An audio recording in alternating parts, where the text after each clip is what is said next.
폭우가 쏟아지는 자정의 고속도로. 매캐한 타이어 타는 냄새와 진이겨진 금속 파편들이 아스팔트 위를 뒹굴고 있었습니다. 전복된 차량 안 거꾸로 매달린 채 흐릿해진 시야 사이로 서희아는 떨리는 손을 뻗었습니다.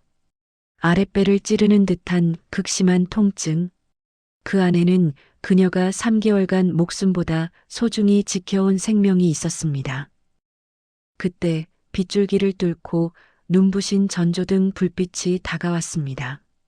차에서 내린 남자는 미친 듯이 현장으로 달려왔습니다. 남편 강희준이었어요. 이하는 피 섞인 침을 삼키며 희망을 품었습니다. 이준 씨, 나 여기 있어. 제발. 하지만 이준의 발걸음은 이한의 차 앞에서 멈추지 않았습니다. 그는 아내의 처참한 몰골을 스쳐 지나 저만치 길가에 서 있던 하얀 승용차로 향했습니다. 그 안에는 이준의 기억 속에서 단 한 번도 지워진 적 없는 여자, 윤채영이 창백한 안색으로 떨고 있었죠. 채영아, 괜찮아? 대답해봐. 절규에 가까운 외침. 이하는 보았습니다. 평소 얼음처럼 차갑던 남편의 눈에 고인 그 뜨거운 눈물과 절박함을요. 자신을 향해서는 단 한 번도 보여준 적 없던 그 표정이 다른 여자를 향하고 있었습니다. 이주는 이한의 손이 힘없이 창을 두드리는 소리조차 듣지 못한 채 채영을 보석처럼 조심스럽게 안아들고 구급차를 향해 달렸습니다. 사고를 낸 가의 차량은 평온하게 보호받으며 떠나갔고 피해자인 이한은 차가운 빗물 속에서 홀로 죽어가고 있었어요. 그녀의 의식이 암전되는 순간 뱃속의 아이가 마지막 태동을 멈추었습니다. 병원 복도에는 소독약 냄새보다 더 지독한 적막이 흘렀습니다. 수술실에서 나온 이한을 맞이한 건 남편이 아닌 텅 빈 차트와 냉담한 간호사의 목소리였습니다. 보호자분은 옆동 VIP실에 계십니다. 산모님은 안타깝지만 수술은 잘 끝났어도 아이는 지키지 못했습니다. 이한의 배는 이제 생명의 흔적이 사라져 있었습니다. 5년의 결혼 생활 동안 이준의 모멸감을 견디게 해준 유일한 빛이 꺼져버린 것이었습니다. 지아는 비틀거리는 몸을 이끌고 이준을 찾아갔습니다. 그리고 문틈 사이로 들려오는 소리에 걸음을 멈췄습니다. 이준 씨, 나 때문에 이한 씨가 다쳤으면 어떡해. 나 너무 무서워. 그 여자 신경 쓰지 마. 일부러 내 차를 들이받은 건 아내 쪽이야. 넌 피해자고. 이준의 목소리에는 서늘한 살기가 서려 있었습니다. 그는 이한이 채영의 귀국 소식을 듣고 질투심에 사고를 냈다고 확신하고 있었습니다. 사실은 채영의 차가 중앙선을 침범해 이한의 차를 밀어붙였다는 블랙박스의 진실은 그에게 중요하지 않았죠. 그에게 진실이란 그가 사랑하는 여자의 눈물뿐이었습니다. 이틀 뒤 이준은 집으로 돌아와 짐을 챙기던 이한의 손목을 거칠게 잡아챘습니다. 그의 눈에는 여전히 경멸이 가득했어요. 이혼? 갑자기 왜 이런 쇼를 하는 거지? 아픈 척해서 내 관심을 끌려는 수작이라면 그만둬. 역겨우니까. 관심? 아니, 이제 당신이라는 사람 자체가 내 인생에서 지워졌으면 좋겠어. 이하는 떨리는 손으로 이혼 합의서를 내밀었습니다. 재산 분할도 위자료도 필요 없다는 백지 위에는 오직 자유라는 단어만이 투명하게 새겨져 있었습니다. 하지만 이주는 그 종이를 갈기갈기 찢어 허공에 날렸습니다. 빈손으로 나가겠다고? 아니, 넌 내 허락 없이 못 나가. 평생 이 집안의 죄인으로 살아. 그게 내가 채영이의 인생을 망친 대가야. 이주는 이한이 결혼을 위해 자신의 배경을 이용해 채영을 해외로 쫓아냈다고 믿고 있었습니다. 하지만 그 배경이라는 것은 사실 이안이 스스로 버렸던 과거였죠. 그녀는 이준을 진심으로 사랑했기에 자신의 부유한 배경도 천재적인 재능도 모두 내려놓은 채 평범한 아내로 살아왔던 것이었습니다. 이준이 문을 쾅 닫고 나간 뒤 적막해진 방 안에서 이안의 휴대전화가 울렸습니다. 화면에 뜬 이름은 S. 그녀가 5년 동안 단 한 번도 누르지 않았던 번호였습니다. 이안아, 이혼한다는 소식 들었어. 이제 그만 돌아와. 내가 있어야 할 곳은 거기가 아니잖아. 차분하고 묵직한 남자의 목소리. 이안의 눈동자가 흔들렸습니다. 그 목소리의 주인공은 그녀의 과거를 알고 있는, 그리고 그녀가 강희준을 위해 포기했던 모든 것을 되돌려줄 수 있는 유일한 사람이었어요. 이안은 이혼 합의서를 움켜쥐었습니다. 강희준이 그토록 아끼는 윤채영, 그리고 그가 믿고 있는 그 모든 진실이 얼마나 추악한 거짓말 위에 세워진 성곽인지 이제는 보여줄 때가 되었습니다. 그래요, 오빠. 이제 돌아갈게. 내 자리로. 이안의 서늘한 미소가 묘지 위에 부는 찬바람에 섞여 사라졌습니다. 5년간의 침묵은 끝났습니다. 이제는 그녀가 받은 고통을 그들에게 고스란히 돌려줄 차례였죠. 특히 자신이 구해주었던 그 남자가 자신을 짓밟은 대가는 반드시 치르게 하리라 다짐하며 이안은 발걸음을 옮겼습니다.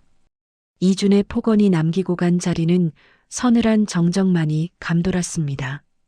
이안은 바닥에 흩어진 이혼 서류 조각들을 하나하나 주워 모았어요. 손끝이 떨렸지만 눈물은 더 이상 나지 않았습니다.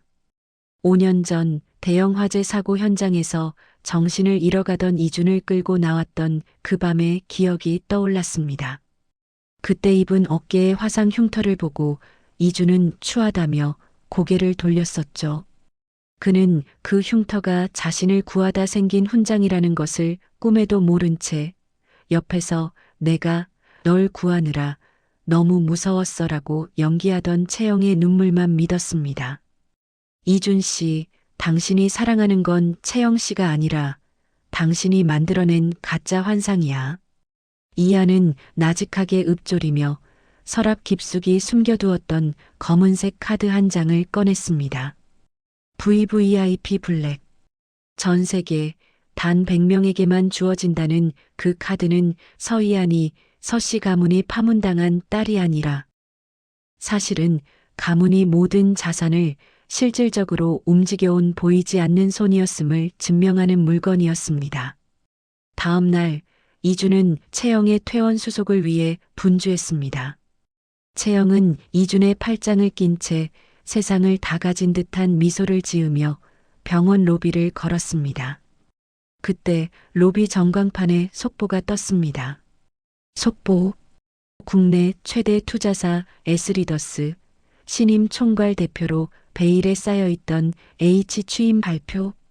이준의 눈이 커졌습니다. S리더스는 현재 이준의 회사가 사활을 걸고 투자를 유치하려던 거대 기업이었습니다. 그곳의 수장인 H는 업계에서 전설로 통했지만 한 번도 얼굴이 공개된 적이 없었습니다. 이준 씨, 왜 그래? 무슨 일 있어? 아니, 저 대표만 잡으면 우리 회사는 업계 1위가 돼. 드디어 기회가 왔어. 이준은 흥분한 듯 채영의 손을 꽉 잡았습니다. 채영은 이준의 성공이 곧 자신의 성공이라 믿으며 교활한 미소를 지었어요. 하지만 그들이 모르는 사실이 있었습니다. 전광판 속 H의 공식 성명서 초안을 지금 막 전송한 사람이 이준이 무능하고 음흉한 여자라며 무시했던 아내 이안이라는 것을요. 집으로 돌아온 이준은 평소와 다른 집안 분위기에 위질감을 느꼈습니다. 늘 부엌에서 앞치마를 두르고 그를 맞이하던 이안이 없었습니다. 대신 식탁 위에는 정갈하게 차려진 식사가 아닌 차갑게 식은 쪽지 한 장과 낡은 펜던트 하나가 놓여 있었습니다. 그 펜던트를 본 이준의 안색이 순식간에 창백해졌습니다. 그것은 5년 전 화재 현장에서 자신을 구해주었던 진짜 은인이 떨어뜨렸던 유일한 유품이었습니다. 이주는 그동안 이 펜던트가 채영의 것인 줄로만 알고 소중히 간직해왔으나 사고 당시 채영이 잃어버렸다며 울먹이던 것과는 미묘하게 모양이 달랐습니다. 이게 왜 여기에 있지? 이준의 심장이 불길하게 요동치기 시작했습니다. 그때 현관문이 열리고 이안이 들어왔습니다.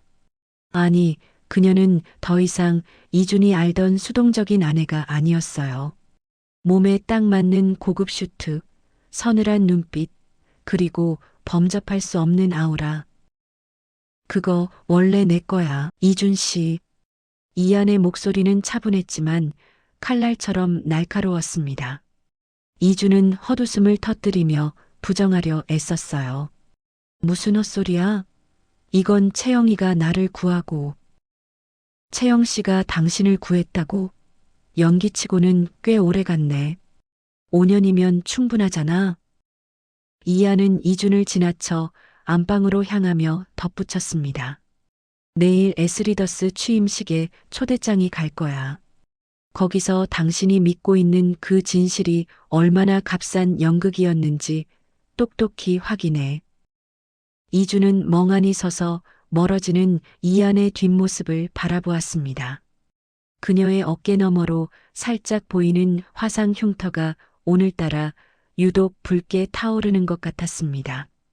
머릿속이 혼란으로 뒤덮였습니다. 만약, 정말 만약에 이안의 말이 사실이라면 자신이 지난 5년간 사랑했던 여자는 누구이며 자신이 짓밟았던 여자는 누구란 말인가. 서울의 야경이 한눈에 내려다 보이는 5성급 호텔의 그랜드 볼룸. 거대한 샹들리에 아래로 정계와 재계의 거물들이 속속들이 모여들었습니다. 오늘은 베일에 쌓여있던 투자 거물, 에스리더스의 신임 대표 H가 공식적으로 정체를 드러내는 날이었지요. 장내에는 팽팽한 긴장감과 묘한 기대감이 동시에 감돌고 있었습니다. 강희준은 긴장된 표정으로 넥타이를 매만졌습니다. 그의 곁에는 화려한 드레스를 입은 윤채영이 승리자라도 된 듯 우아한 미소를 지으며 사람들의 시선을 잘기고 있었어요. 하지만 이준의 머릿속은 온통 어젯밤 식탁 위에 놓여있던 그 낡은 펜던트로 가득했습니다. 5년 전 화염 속에서 자신을 구해준 은인의 유일한 증거가 왜 이안의 손에 있었는지 그 의문이 마치 날카로운 가시처럼 그의 심장을 찌르고 있었던 것이지요. 이준 씨, 얼굴이 왜 이렇게 안 좋아? 오늘 정말 중요한 날이잖아. 채영이가 옆에 있으니까 기운내요. 채영은 아무것도 모른 채 이준의 팔짱을 더 꽉 끼워왔습니다. 그녀는 오늘 이준의 회사가 에스리더스의 투자를 확정짓고 자신은 명실상부한 안주인으로 등극할 꿈에 부풀어 있었지요. 그때였습니다. 장내의 모든 조명이 꺼지고 단 하나의 핀 조명이 무대 정면을 비추기 시작했습니다. 지금부터 에스리더스의 신임 총괄 대표 서희안 님의 취임사가 있겠습니다. 사회자의 말이 끝나기가 무섭게 무대 뒤편에서 한 여성이 걸어 나왔습니다.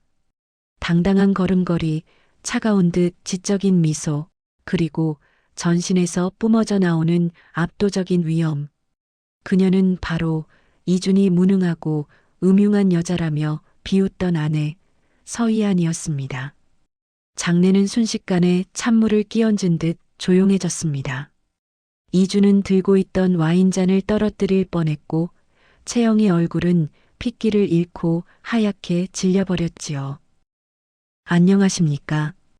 에스리더스의 새로운 대표 서희안입니다. 마이크를 타고 흐르는 그녀의 목소리는 너무나도 청아하고 힘이 있었습니다.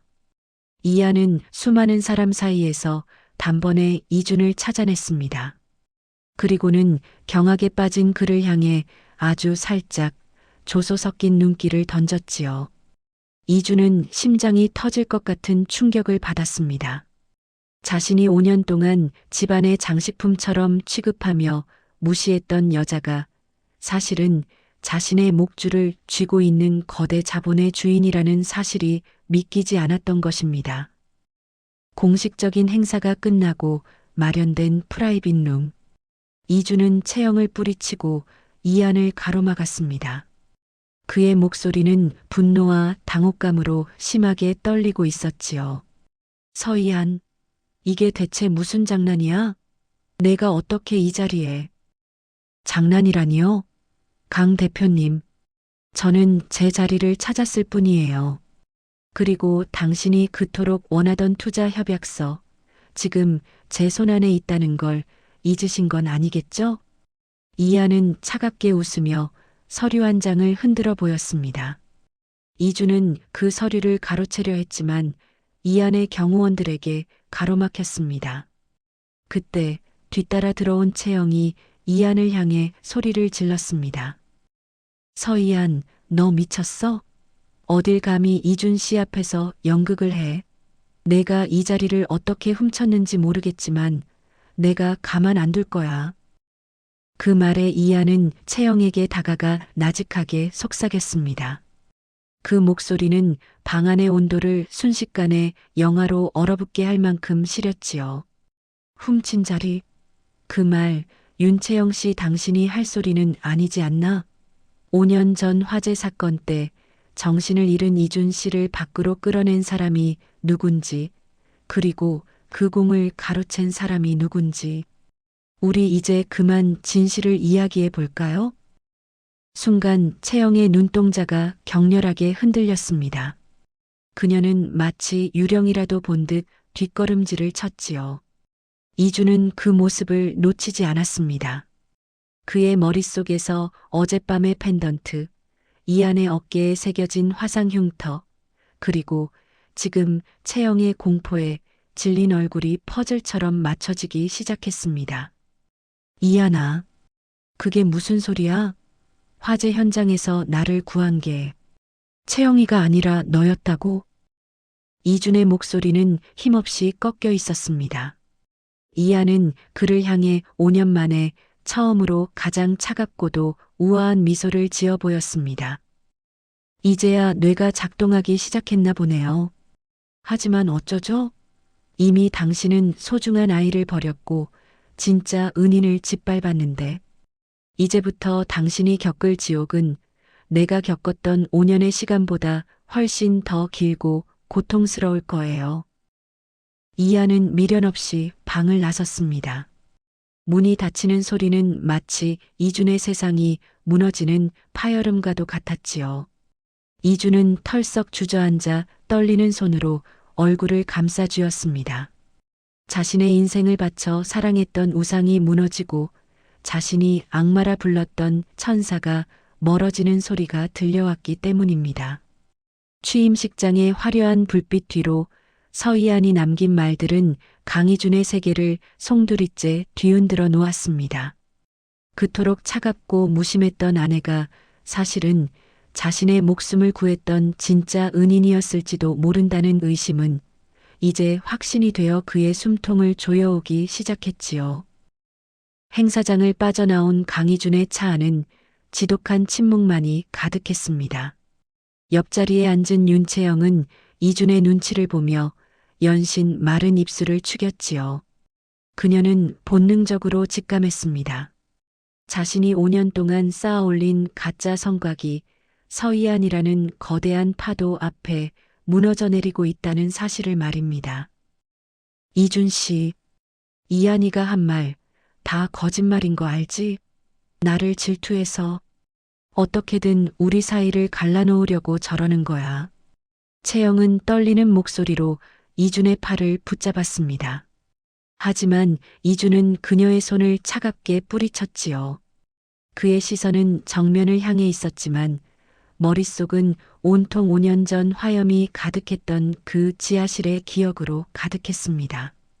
자욱한 연기 속에서 자신을 짊어지고 계단을 오르던 그 작은 어깨, 그리고 정신을 잃기 직전 보았던 희미한 펜던트의 실루엣.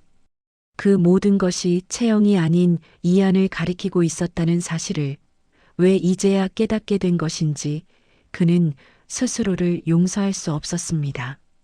집에 도착하자마자 이주는 서재로 달려가 금고를 열었습니다.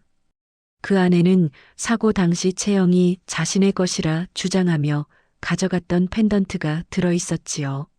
하지만 어제 이안이 내밀었던 진짜 펜던트와 대조해 본 순간 이주는 허탈한 웃음을 터뜨리고 말았습니다. 채영이 준 것은 정교하게 만들어진 가짜에 불과했으니까요. 너였어. 처음부터 너였는데 나는 대체 무슨 짓을 한 거지? 이주는 바닥에 주저앉아 머리를 감싸쥐었습니다. 자신의 아내가 임신했다는 소식을 전하려던 날 그를 기다린 것은 축복이 아닌 냉대였습니다. 사고 현장에서 피를 흘리며 도움을 요청하던 아내를 외면하고 첫사랑을 먼저 구급차에 태웠던 그 순간이 이준의 가슴에 날카로운 비수가 되어 박혔습니다. 자신의 아이가 죽어가는 줄도 모르고 채영의 가벼운 찰과상을 걱정했던 그는 세상에서 가장 비정한 아버지이자 남편이었습니다. 한편 에스리더스의 집무실에 앉은 서희아는 창밖의 야경을 바라보며 깊은 상념에 잠겼습니다. 그녀의 곁에는 든든한 조력자이자 오빠인 서진혁이 서 있었지요. 진혁은 이안의 어깨를 토닥이며 걱정스러운 눈빛을 보냈습니다. 하나, 이제 시작이야. 강희준이 진실을 알게 됐으니 처절하게 매달릴 텐데 흔들리지 않을 자신 있니? 오빠, 나는 이미 그날 빗속에서 죽었어. 내 아기가 떠나던 그 순간 서희안의 심장도 멈췄으니까. 이안의 목소리는 한없이 담담했습니다. 그녀는 이제 사냥을 시작할 준비를 마쳤습니다. 그녀가 가장 먼저 한 일은 이준의 회사 강인 글로벌의 주식을 조용히 매집하는 것이었지요. 또한 채영이 과거 해외에서 저질렀던 횡령과 학력 위조의 증거들을 하나씩 수집하기 시작했습니다. 사냥꾼이 된 이안은 서두르지 않았습니다. 쥐가 스스로 덫에 걸려들 때까지 천천히 그리고 확실하게 숨통을 조여갈 뿐이었지요. 다음 날 아침 이주는 엉망이 된 모습으로 에스리더스의 사옥을 찾았습니다. 그는 몇 시간을 대기한 끝에야 겨우 이안을 마주할 수 있었지요. 이안의 집무실 문이 열리고 그토록 그리웠던, 아니 이제는 두려운 존재가 된 아내가 보였습니다. 이안아, 내가 잘못했어. 내가 다 설명할게. 제발 한 번만 내 말을 들어줘. 이주는 무릎이라도 꿇을 기세로 그녀에게 다가갔습니다. 하지만 이안은 서류에서 눈도 떼지 않은 채 차갑게 대답했지요. 강 대표님, 공과 사는 구분하셔야죠. 투자 상담이 아니라면 나가주세요. 비서가 다음 미팅을 안내할 겁니다. 우리 아기 소식 왜 말하지 않았어? 알았다면 내가 절대로. 이준의 말이 끝나기도 전에 이안이 고개를 들었습니다. 그녀의 눈에는 서늘한 증오와 슬픔이 뒤섞여 있었지요. 말했으면 달라졌을까? 당신은 그날 내 전화를 차갑게 끊었어. 그리고 사고 현장에서 내 눈을 똑똑히 보고도 지나쳤지. 당신이 죽인 거야. 우리 희망이도 나에 대한 당신의 일말의 죄책감도. 이안의 일갈에 이주는 아무런 대꾸도 할 수 없었습니다. 그는 이제야 알게 되었습니다. 자신이 잃어버린 것이 단순한 기억이나 은인이 아니라 자신의 영혼을 지탱해주던 유일한 빛이었다는 사실을요. 이안은 이준의 절망적인 얼굴을 보며 책상 위에 서류 한 장을 던졌습니다. 그것은 강인 글로벌의 최대 주주가 에스리더스로 변경되었다는 통지서였습니다. 이제 당신이 가진 모든 걸 빼앗을 거야. 강희준 씨, 당신이 그토록 사랑하는 윤채영과 함께 가장 비참한 바다까지 떨어져 봐요. 그게 내가 당신들에게 주는 선물이야. 이안의 선언은 차가운 얼음 송곳처럼 이준의 가슴을 후벼 팠습니다. 사냥꾼과 먹잇감의 위치는 완벽하게 뒤바뀌었고 이제 연성 씨에는 피할 수 없는 피바람이 불어오고 있었던 것이지요. 연성 씨의 아침 공기는 평소보다 훨씬 무겁고 차갑게 가라앉아 있었습니다. 사람들의 손에 들린 스마트폰과 거리의 전광판은 오직 한 여자의 이름으로 도배되어 있었지요. 바로 윤채영이었습니다.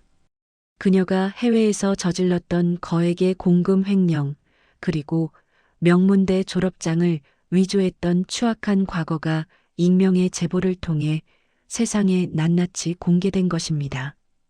이 소식은 즉각 강인 글로벌의 주가에 치명적인 타격을 입혔습니다. 이준의 회사는 순식간에 부도 위기에 몰렸고 투자자들은 비명을 지르며 자금을 회수하기 시작했지요. 화려한 안주인을 꿈꾸던 채영의 모래성이 파도 한 번에 허무하게 무너져 내리는 순간이었습니다. 강인 글로벌의 대표실. 이준은 책상 위에 흩어진 기사들을 보며 헛웃음을 지었습니다. 자신이 평생을 바쳐 지키려 했던 여자가 이런 사기꾼이었다니 그 배신감은 이루 말할 수 없었지요. 그때 문이 거칠게 열리며 채영이 들이닥쳤습니다. 그녀의 우아했던 모습은 온데간데 없고 헝클어진 머리와 충혈된 눈만이 남아 있었어요. 이준 씨, 이거 다 음해야. 서희한 그 여자가 꾸민 짓이라고. 당신 내 말 믿지? 채영은 이준의 바짓가랑이를 붙잡으며 울부짖었습니다. 하지만 이준은 그녀의 손을 마치 오물을 보듯 차갑게 털어냈지요. 그의 눈에는 이제 연민도 사랑도 남아있지 않았습니다. 믿어달라고? 5년 전 화재 현장부터 지금까지 내 입에서 나온 말 중에 단 한마디라도 진실이 있긴 했나? 그건 당신을 너무 사랑해서, 당신을 잃기 싫어서 그랬던 거야. 사랑? 아니, 넌 내 배경과 돈을 사랑한 거야. 그리고 그걸 위해 내 아내와 아이를 짓밟았지. 이제 그만해. 추하니까. 이준의 냉담한 선언에 채영의 통곡이 멈췄습니다. 그녀의 일그러진 얼굴 위로 서늘한 광기가 스쳐 지나갔지요. 진심으로 매달려도 소용없다는 것을 깨달은 순간 그녀 안의 악마가 고개를 든 것입니다. 같은 시각 강인 글로벌의 긴급 이사회가 소집되었습니다. 경영권 방어를 위해 고군분투하던 이사들 앞에 당당한 자태로 등장한 인물이 있었으니 바로 서희안이었습니다. 그녀는 강인 글로벌의 지분 40%를 확보한 최대 주주의 자격으로 그 자리에 섰습니다. 오늘부로 강인 글로벌의 기존 이사진 전원을 해임하고 경영권을 에스리더스에서 인수하겠습니다. 이안의 선포는 짧고 강렬했습니다. 이준은 회의실 구석에서 그 광경을 묵묵히 지켜보았습니다. 자신이 가진 모든 것이 무너지는 순간이었지만 이상하게도 마음 한구석은 평온했지요. 그것은 아마도 자신이 지은 죄에 대한 합당한 벌을 받고 있다는 자각 때문이었을 겁니다. 이사회가 끝난 뒤 텅 빈 회의실에서 두 사람은 다시 마주 섰습니다. 이준은 떨리는 목소리로 입을 열었지요. 이안아, 회사는 마음대로 해. 하지만 하나만 묻자. 나를 정말로 용서할 수는 없는 거니? 용서요? 강 대표님, 용서는 사람이 하는 게 아니라 신이 하는 거예요. 나는 그저 당신이 가장 소중히 여기던 것들을 하나씩 잃어가는 과정을 끝까지 지켜보게 할 뿐이죠. 이안은 차갑게 뒤돌아섰습니다. 그녀에게 남은 감정은 이제 미련조차 아닌 서늘한 의무감뿐이었으니까요. 한편 모든 것을 잃고 병원과 집에서 쫓겨난 채영은 허름한 모텔방에 숨어들어 있었습니다. 그녀의 손에는 이안의 이동 경로가 적힌 메모지가 들려 있었지요. 서이안, 내가 아니었다면 난 완벽하게 살 수 있었어. 내가 내 인생을 망쳤으니 너도 죽어야 해. 채영은 어둠 속에서 날카로운 칼날을 만지작거리며 비릿한 미소를 지었습니다. 제정신을 잃은 그녀에게 남은 마지막 선택지는 동반 파멸뿐이었습니다. 그녀는 이안이 퇴근 후 매일 들르는 아이의 추모 공원을 범행 장소로 정했습니다. 인간의 탐욕이 빚어낸 비극은 이제 막바지를 향해 달려가고 있었고 그 끝에는 누구도 예상치 못한 마지막 핏빛 대가가 기다리고 있었습니다. 폭풍 전야와 같은 고요함 속에 채영의 차가 어둠을 뚫고 이안의 뒤를 쫓기 시작했습니다. 이안이 사랑하는 아이를 잃었던 그 장소에서 이번에는 이안 자신의 목숨이 위태로운 순간이 다가오고 있었던 것입니다. 노을이 붉게 타오르다 못해 핏빛으로 물들어가는 추모공원은 고요하다 못해 적막하기까지 했습니다. 이안은 작고 하얀 묘비 앞에 서서 아이의 이름을 나직이 불러보았지요. 희망아, 엄마 왔어. 차가운 돌등을 어루만지는 그녀의 손끝이 가늘게 떨렸습니다. 아이를 잃고 모든 것을 무너뜨려 왔지만 정작 이 자리에 서면 그녀는 복수기가 아닌 그저 상처 입은 어머니일 뿐이었으니까요. 그때였습니다. 등 뒤에서 거친 타이어 마찰음과 함께 서늘한 기운이 몰려왔습니다. 뒤를 돌아본 이안의 눈에 들어온 것은 초점을 잃은 눈으로 칼을 움켜쥔 채 비틀거리며 다가오는 윤채영이었지요. 그녀의 옷은 흙먼지로 더러워져 있었고 입가에는 기괴한 미소가 걸려 있었습니다. 서이안, 내가 여기 있을 줄 알았어. 내가 사랑하는 그 핏덩이 옆으로 너도 보내줄게. 그러면 공평하잖아, 안 그래? 채영은 실성한 듯 웃으며 이안을 향해 달려들었습니다. 이안은 본능적으로 몸을 피했지만 며칠간 이어진 과로와 사고 후유증으로 몸이 무거웠지요. 채영의 칼날이 이안의 옷깃을 스치며 섬뜩한 소리를 냈습니다. 이안은 숨을 몰아쉬며 차갑게 대꾸했습니다. 윤채영, 끝까지 추하네. 넌 내가 왜 망했는지 아직도 모르는 거야? 닥쳐. 내가 내 돈, 내 지위, 내 이준씨까지 다 뺏어갔잖아. 원래 다 내 거였어. 채영의 광기 어린 외침이 공원을 가득 채웠을 때 멀리서 달려온 차 한 대가 급브레이크를 밟으며 멈춰 섰습니다. 차에서 내린 사람은 강희준이었지요. 그는 이안이 걱정되어 몰래 뒤를 쫓아왔던 것입니다. 눈앞에 펼쳐진 끔찍한 광경에 이준의 심장은 내려앉았습니다. 채영아, 그만둬. 제발 그만해. 이준의 목소리에 채영이 멈칫하며 고개를 돌렸습니다. 그녀는 이준을 보자 더욱 악에 바친 듯 소리를 질렀지요. 이준 씨, 잘 왔어. 똑똑히 봐. 내가 이 여자를 죽이고 나도 죽을 거야. 우리 방해하는 건 다 없어져야 해. 그때였습니다. 이안이 채영의 눈을 똑똑히 응시하며 숨겨왔던 마지막 진실을 터뜨렸습니다. 그 목소리는 낮았지만 이준의 귀에는 천둥 소리처럼 거대하게 울려 퍼졌지요. 윤채영, 넌 내가 이준 씨를 구했다고 거짓말했지? 하지만 사실은 어땠어? 5년 전 그날 넌 불길이 치솟는 걸 보고 이준 씨를 버려두고 문을 잠그고 도망쳤잖아.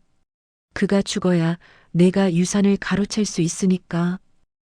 장내의 서늘한 정적이 감돌았습니다. 이준은 자신의 귀를 의심했습니다. 자신이 평생 은인으로 알고 사랑했던 여자가 사실은 자신을 죽이려 했던 살인 미수범이었다니요. 채영의 안색이 종이장처럼 하얗게 질렸습니다. 아니야. 아니라고. 난 무서워서. 그냥 무서워서 그랬던 거야. 무서웠다고? 아니, 난 문을 잠그는 네 손을 똑똑히 봤어. 내가 이준 씨를 끌고 나오려 할 때 넌 밖에서 빗장을 걸었지. 내가 어깨에 화상을 입으면서까지 창문을 깨고 그를 구출하지 않았다면 강희준은 그날 죽었을 거야. 이준은 비틀거리며 채영에게 다가갔습니다. 그의 눈에는 절망과 혐오가 가득했지요. 채영은 뒷걸음질 치다 발이 꼬여 넘어졌고 그 순간 이안을 향해 칼을 내던졌습니다. 안 돼. 이준은 생각할 겨를도 없이 몸을 날려 이안을 감싸 안았습니다. 날카로운 칼날이 이준의 팔을 깊게 베고 지나갔지만 그는 아랑곳하지 않고 이안을 품에 꼭 안았지요. 5년 만에 처음으로 느껴보는 아내의 온기, 하지만 그 온기는 너무나 차갑고 멀게만 느껴졌습니다. 경찰차의 사이렌 소리가 멀리서 들려오기 시작했습니다. 채영은 허탈한 듯 웃음을 터뜨리며 그 자리에 주저앉았고 이준은 피를 흘리며 이안의 얼굴을 조심스럽게 살폈습니다. 이안아, 미안해. 내가 죽을 죄를 지었어. 너를, 우리 아기를. 내가 다 망쳤어. 이준의 눈물이 이안의 뺨 위로 떨어졌습니다. 하지만 이안은 그 눈물을 닦아주지 않았습니다. 그녀는 무심하게 그의 품에서 벗어나 옷매무새를 다듬었지요. 진실은 밝혀졌고 아기는 대가를 치르게 되었지만 부서진 마음은 그 무엇으로도 되돌릴 수 없다는 것을 그녀는 누구보다 잘 알고 있었기 때문입니다. 누군가는 말했습니다. 진실의 태양은 모든 어둠을 밝히지만 때로는 그 열기가 너무 뜨거워 모든 인연을 태워버리기도 한다고요. 이준은 피를 흘리며 멀어지는 이안의 뒷모습을 바라보며 깨달았습니다. 자신이 받은 상처보다 자신이 그녀에게 남긴 흉터가 훨씬 더 깊고 치명적이었다는 사실을 말이지요. 사건 이후 연성 씨를 뒤흔들었던 소동은 거짓말처럼 잦아들었습니다. 살인미수와 횡령, 사기 혐의가 입증된 윤채영은 서늘한 감옥 창살 너머로 사라졌고 그녀가 쌓아 올린 가짜 인생도 기록에서 지워졌지요. 강인 글로벌은 서이안의 에스리더스에 완전히 흡수되었습니다. 하지만 이 거대한 승리 앞에서도 이안의 표정에는 기쁨보다는 깊은 공허함이 서려 있었습니다. 강희준은 더 이상 우리가 알던 당당한 대표의 모습이 아니었습니다. 그는 폐허가 된 자신의 집 거실에 홀로 앉아 이안이 남기고 간 흔적들을 뒤쫓으며 하루하루를 보냈지요. 술에 취해 비틀거리다 깨어나면 그는 습관처럼 이안의 회사 앞으로 향했습니다. 하지만 그가 마주할 수 있는 건 차가운 유리벽과 멀리서 지나가는 그녀의 무심한 뒷모습뿐이었습니다. 대표님, 강희준 씨가 또 정문 앞에서 기다리고 있습니다. 벌써 사흘째예요. 비서의 보고에도 이안은 서류에서 눈을 떼지 않았습니다. 그녀의 심장은 이미 얼음처럼 굳어버려 그 어떤 애원도 비집고 들어갈 틈이 없었으니까요. 결국 퇴근길 주차장에서 이준은 기어이 이안의 앞을 가로막았습니다. 며칠 사이 몰라보게 수척해진 이준의 눈에는 눈물이 그렁그렁 맺혀 있었지요. 이안아, 제발 한 번만, 딱 한 번만 제대로 사과하게 해줘. 내가 그때 왜 그랬는지, 얼마나 후회하고 있는지. 강 대표님, 아니, 강희준 씨. 당신의 사과는 나를 위한 게 아니라 당신의 죄책감을 덜기 위한 이기적인 행동일 뿐이에요. 이안의 목소리는 너무나도 평온해서 오히려 잔인하게 느껴졌습니다. 이준은 그녀의 차가운 태도에 가슴이 찢어지는 듯한 통증을 느꼈지요. 그는 바닥에 주저앉아 그녀의 구두 끝을 붙잡으며 애원했습니다. 내가 어떻게 하면 좋겠어? 죽으라면 죽는 신용이라도 할게. 우리 아기, 우리 희망이를 위해서라도 한 번만 기회를 줘. 희망이라는 이름이 이준의 입에서 나오는 순간 이안의 눈빛이 처음으로 가늘게 떨렸습니다. 하지만 그녀는 이내 차갑게 손을 뿌리쳤지요. 그 이름을 당신 입에 올리지 마세요. 당신이 외면했던 그 밤, 우리 아기는 당신의 무관심 속에서 숨을 거뒀으니까요. 그리고 잊었나 본데 5년 전 화염 속에서 내가 구했던 강희주는 그날 죽었습니다. 지금 내 앞에 있는 당신은 내가 모르는 타인일 뿐이에요. 이안은 단 한 번의 뒤돌아봄도 없이 차에 올라타 주차장을 빠져나갔습니다. 백미러 속으로 점점 작아지는 이준의 모습은 마치 길을 잃은 아이처럼 처량해 보였지요. 하지만 그는 알고 있었습니다. 용서는 강요한다고 얻어지는 것이 아니며 어떤 죄는 평생을 바쳐 짊어지고 가야만 하는 무거운 형벌이라는 것을요. 이준은 그날 밤 이안이 자신을 구하기 위해 화상을 입었던 그 지하실을 다시 찾았습니다. 그곳에서 그는 깨달았습니다. 자신이 평생을 바쳐 사랑했던 건 채영이라는 여자가 아니라 자신을 구해주었던 그 고결한 손길이었다는 사실을요. 그리고 그 손길의 주인공이 누구인지도 모른 채 5년 동안 그녀를 학대했던 자신의 모습이 얼마나 괴물 같았는지 비로소 마주하게 되었습니다. 내가 당신을 그렇게 아프게 했구나. 이주는 텅 빈 공간에서 통곡했습니다. 그는 이제야 이안이 느꼈을 외로움과 절망의 크기를 가늠할 수 있게 되었지요. 그는 결심했습니다. 그녀가 자신을 용서하지 않더라도 그녀의 남은 인생에 다시는 어둠이 들이치지 않도록 자신이 할 수 있는 마지막 속죄를 하겠다고 말입니다. 그것은 이안이 되찾아야 했던 서씨 가문의 명예를 회복시키고 그녀가 꿈꿨던 세상을 만드는데 자신의 남은 모든 것을 바치는 일이었습니다.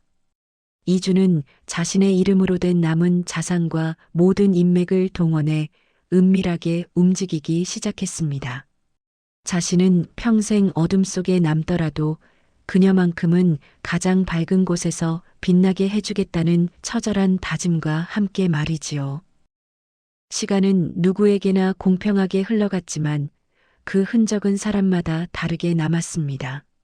수년의 세월이 지난 연성시의 풍경은 몰라보게 변해 있었지요.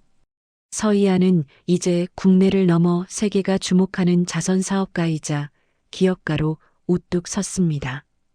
그녀가 세운 희망재단은 사고로 아이를 잃거나 소외된 여성들을 돕는 가장 큰 등불이 되어 있었지요.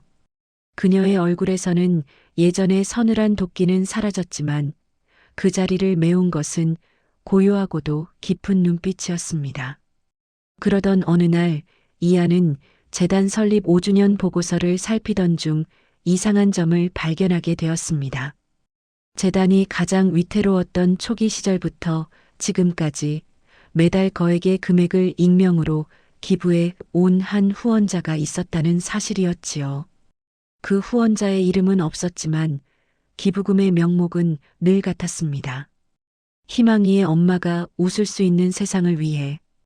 이안은 왠지 모를 이끌림에 그 기부자의 행방을 쫓았습니다. 그리고 도착한 곳은 도시 변두리의 작은 복지센터였지요. 그곳에서 그녀는 한 남자를 보게 되었습니다. 한때 연성시를 호령하던 오만했던 남자 강희준이었습니다. 아직 현직에 있었다면 한창 이름을 오르내린 기업가였을 그는 생기를 잃고 메말라버린 모습으로 아이들을 위해 땀 흘리며 봉사하고 있었지요. 그는 자신의 모든 재산을 처분해 재단에 기부하고 남은 생은 이렇듯 속죄의 길을 걷고 있었던 것이지요. 이준 씨, 이안의 나지막한 부름에 남자의 어깨가 눈에 띄게 떨렸습니다. 천천히 고개를 돌린 이준의 눈에는 형용할 수 없는 그리움과 미안함이 소용돌이치고 있었지요. 그는 차마 다가가지 못한 채 멀찍이 서서 그녀를 바라보았습니다. 이안아, 아니 서 대표님, 여기까지 어쩐 일이십니까? 왜 그랬나요? 그렇게까지 해서 당신이 얻는 게 대체 뭔데? 이주는 힘겹게 미소를 지어 보였습니다. 그 미소는 예전처럼 화려하지는 않았지만 참으로 맑고 평온해 보였지요. 얻으려 한 건 없습니다. 그저 내가 앗아간 당신의 미소를 조금이라도 되찾아 줄 수 있다면 그것으로 족하니까요. 이제야 알 것 같아. 내가 지켰어야 할 건 내 자존심도 가짜 은인도 아니라 바로 내 곁에 있던 당신의 진심이었다는 걸. 이하는 이준의 거칠어진 손을 보았습니다. 5년의 고통과 수년의 속죄. 그녀는 깨달았습니다. 이제 자신의 마음속에 남은 마지막 증오마저도 시간이라는 파도에 씻겨 내려갔음을 말이지요. 그녀는 천천히 다가가 그에게 작은 손수건 하나를 건넸습니다. 5년 전 그가 외면했던 바로 그 손길로 말이지요. 용서했다는 말은 하지 않을게요. 하지만 이제 당신도 당신 자신을 그만 괴롭혔으면 좋겠어요. 희망이가 바라는 것도 아빠가 평생 죄인으로 사는 건 아닐 테니까. 이주는 이안이 건넨 손수건을 붙잡고 아이처럼 엉엉 울음을 터뜨렸습니다. 그 눈물은 수년간 억눌러왔던 참회의 고백이자 드디어 맞이한 영혼의 해방이었지요. 이안은 그를 가만히 바라보다가 가벼워진 발걸음으로 센터를 나섰습니다. 운명은 마지막으로 우리에게 나직하게 속삭였습니다. 사랑은 때로 눈이 멀어 진실을 비껴가고 증오는 마음을 얼려 성장을 멈추게 하지만 결국 모든 것을 치유하는 것은 희망이라는 이름의 이해와 시간이라고 말이지요. 지는 노을을 등지고 걷는 이안의 그림자 뒤로 더 이상 과거의 유령은 보이지 않았습니다. 그녀는 이제 희망이라는 이름이 상처가 아닌 찬란한 미래로 기억될 것임을 확신하며 당당히 자신의 길을 걸어갔습니다. 엇갈렸던 두 사람의 인연은 그렇게 긴 마침표를 찍었고 연성시의 밤하늘에는 그 어느 때보다 밝은 별이 떠오르고 있었습니다. 오늘 이야기 어떠셨나요? 재미있으셨다면 구독과 좋아요로 관심을 표현해 주세요. 여러분들의 삶 속에도 진실을 가리는 많은 허상 속에서 소중한 것을 놓치고 있지는 않으신지요? 놓친 것들을 되돌이킬 수 없을 때 삶에 더 큰 후회의 상처가 남지 않을까요? 진심을 읽을 줄 아는 지혜가 우리 모두에게 있기를 바랍니다.